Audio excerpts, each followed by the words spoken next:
ಒಬ್ಬ ಹಿಂದೂವನ್ನು ಅವನ ಧರ್ಮ ಬಿಡಿಸೋದು ತುಂಬಾನೇ ಸುಲಭದ ಕೆಲಸ. ನೀವು ಈ ತರ ತುಂಬಾ ನೋಡಿರಬಹುದು. ಇದು ಒಂದು ಸತ್ಯ. ಕ್ರಿಶ್ಚಿಯನ್ರಿಂದ ಅವರ ಧರ್ಮ ಬಿಡಿಸೋದು ಸಾಧ್ಯ. ಆದರೆ ಅದೇ ಒಬ್ಬ ಮುಸಲ್ಮಾನಿಂದ ಅವನ ಇಸ್ಲಾಂ ಬಿಡಿಸೋದು ತುಂಬಾನೇ ಕಷ್ಟದ ಕೆಲಸ. ಏಕೆಂದರೆ ಇಸ್ಲಾಂ ಧರ್ಮವನ್ನೇ ಆ ತರ ರೂಪಿಸಿದ್ದಾರೆ.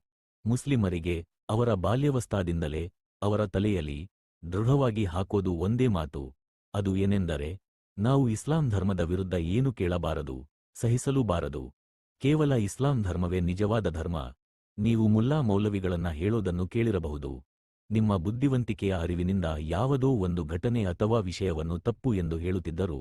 ಆ ಯೋಚನೆ ಅಥವಾ ಆ ವಿಷಯ ಏನಾದರೂ ಇಸ್ಲಾಮ ವಿರುದ್ಧವಾಗಿ ಇದ್ದರೆ ನೀವೇ ತಪ್ಪು ಆಗುತ್ತೀರಾ. ಇಸ್ಲಾಮಿಗೆ ತಪ್ಪು ಅನ್ನಬಾರದು.